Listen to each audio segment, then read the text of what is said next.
Hello, this is Elizabeth Clare Brewington with Brightside, Discover Brightside. And Marcus, we've discovered you on this channel. He is an author and seven universal principles to experience true fulfillment and win at life. So he's challenging us to play a bigger game. So welcome, welcome, welcome. We're so honored to have you and tell us about your new book. Well, thank you so much for having me, and thank you for joining us, everybody. Like she said, my name is Marcus Collies, and I've got this little book here called Play a Bigger Game. It was my first book, and in its first week, it was in the top 40 sales as of USA Today in all of America. And I thought that was just spectacular and blew me away. But then last week, it was in the top 10. So it's really nice to see that it's getting out there into people's hands, because why I wrote it is to make impact for people. I help high achievers find success beyond their career. And I think one of the biggest problems in this world right now is lack of fulfillment. People just aren't being fulfilled. So even when they achieve what they think is their key goals, maybe they've done everything they wanted to do in business, their health is failing, or their relationships are failing, or they just don't even recognize the success they're actually experiencing and taking time to enjoy it. I come from a very poor upbringing. We were poor in every way. We were very poor financially. We were poor spiritually. And I grew up in a house where we didn't really experience love. And that was tough for me for a lot of years. And being poor, I just didn't think I had a chance to become something or to make something of myself until I started to take control of my life. And I was 15 years old when I hit my rock bottom. And I was so fortunate to be introduced to Tony Robbins when I was 15 years old. And Tony Robbins has been a personal mentor of mine for over 30 years now. In fact, I get to travel with him, and I was part of the Platts for the last couple of years. Just exceptional experiences. But what I did with my book is I poured out all of my lessons that allowed me to become the success, the entrepreneur that I wanted to be. And if anybody doesn't really know much about my background, I'm a serial entrepreneur. I've built and exited many different companies, including one of my favorite companies. I took from 0 to 170 million in worldwide sales. And I got to exit that company last year. That was very exciting. And so now I just love helping others who are on their path. One of my favorite quotes is from one of my mentors, Rory Vaden, and he says, "We're most powerfully positioned to help the person we once were." And why I love that quote so much is because we all go through challenges in our lives. And many of us, unfortunately, get so stuck in the idea that because of what I've been through, I can't become the person I want to be. When it's in fact the stuff that you went through, the challenges, the things that you think disqualify you are actually the things that qualify you most. Because there's so many other people who are going through or have gone through what you went through, but maybe didn't make it through quite as clean as you did. And so my book and my life is truly a story of, if this guy can do it, anybody can do it. Wow, what great motivation. And he's talking about eight figures and big numbers. So thank you for that. So let's see what if anyone has any questions for you. I'm going to take you off. Any questions for Marcus?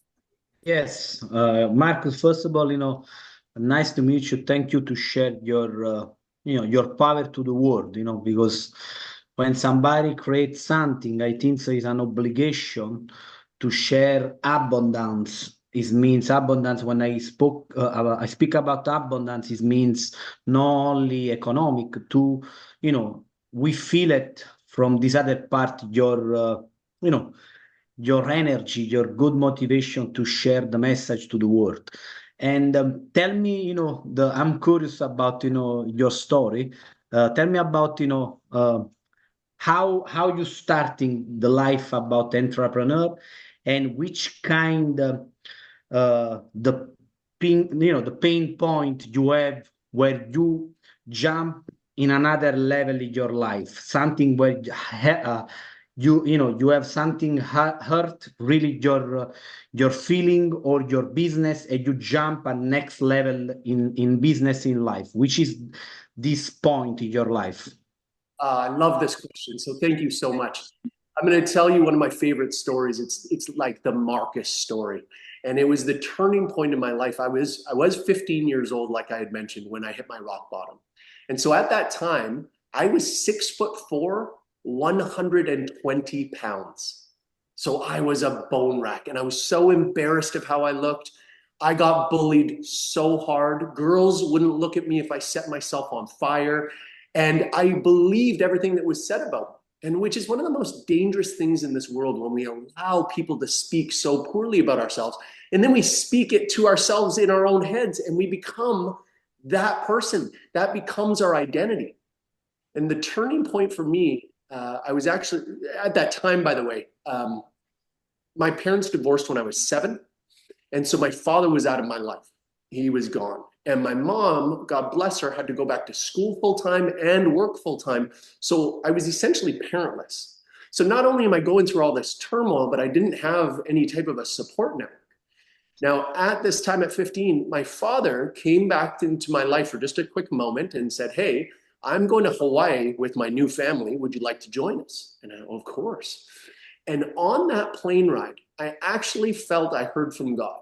And what he said was this: where you're going, no one knows who you are. No one knows that you're bullied. No one knows that you have no confidence. So what if you got to be the person you wanted to be? And this is this beautiful pivotal moment where I made the choice. I was like, you're right. I will choose to be the person I want to be, not what's said about me.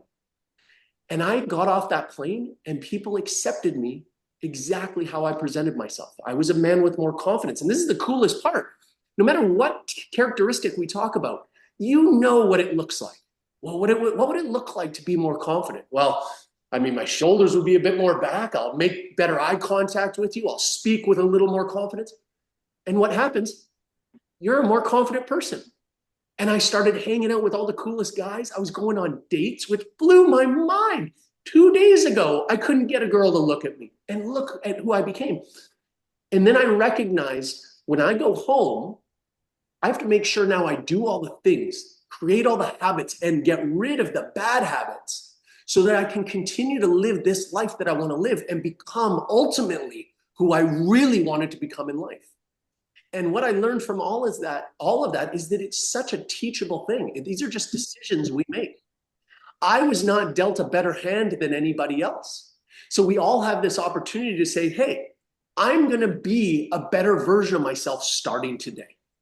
And so one of the cool things about this book is that I put in all of these different challenges that force you to put the book down and to do a little bit of work, to take some action on what you learn.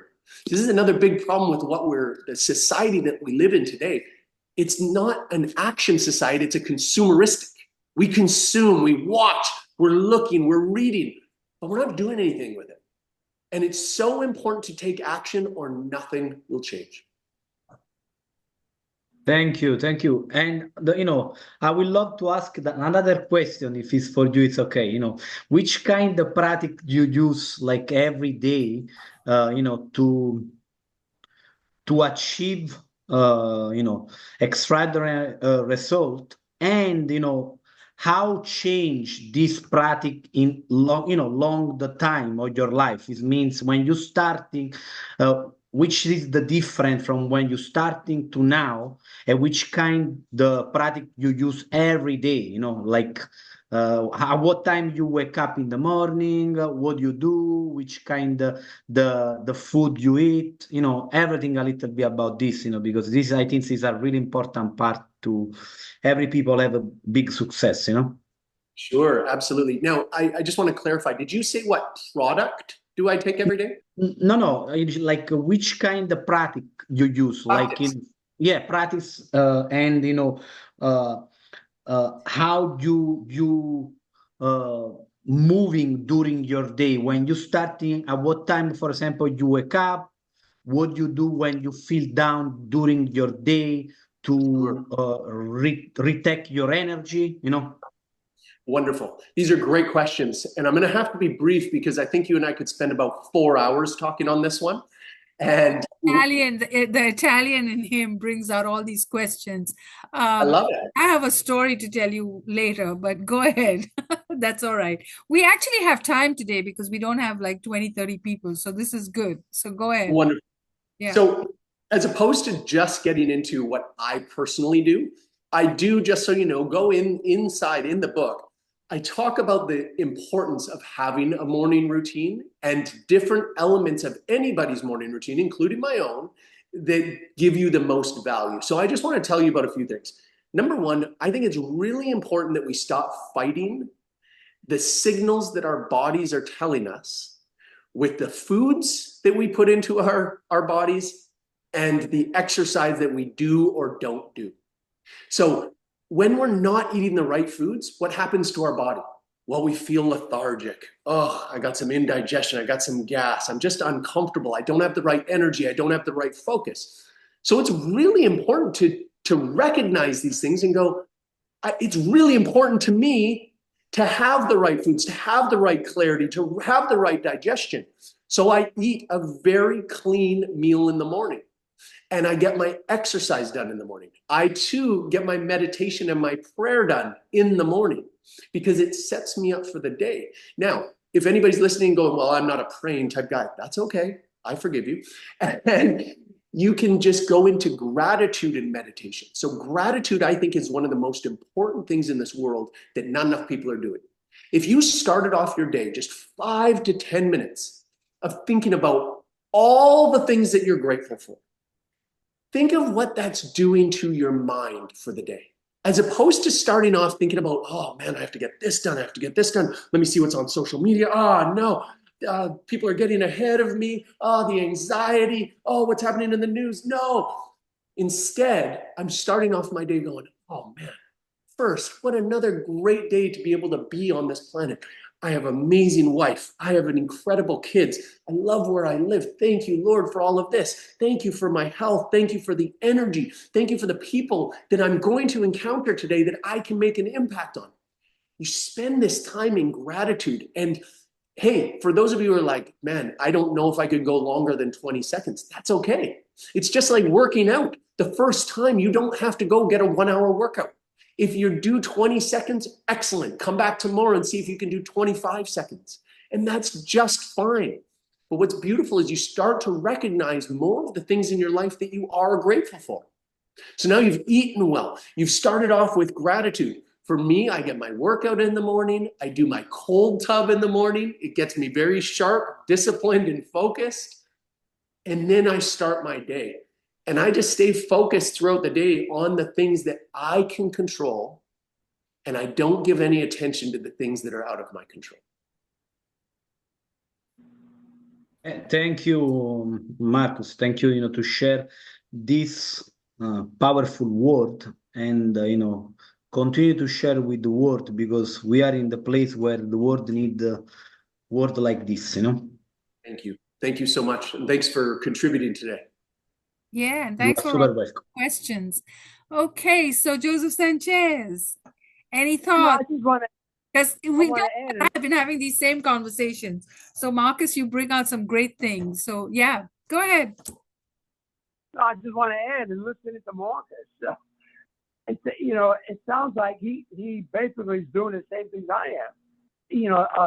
Described it differently, but the point I want to make is that he proves that this stuff works. Everything is between your ears, and you gotta have the right attitude. I like what he said when he went to Hawaii, and he just decided that he was a different person. That was between the ears. He decided. Nobody told him. Nobody gave him the power. He gave it to himself. So again, I like that, Mark. Very good, and you should be congratulated. Yeah, all of you actually. All right. Any more questions before I bring the next speaker? And Brian, I'm going to bring you last because you're going to do a demo. So I'm going to bring this wonderful Italian up here. And let me just stop.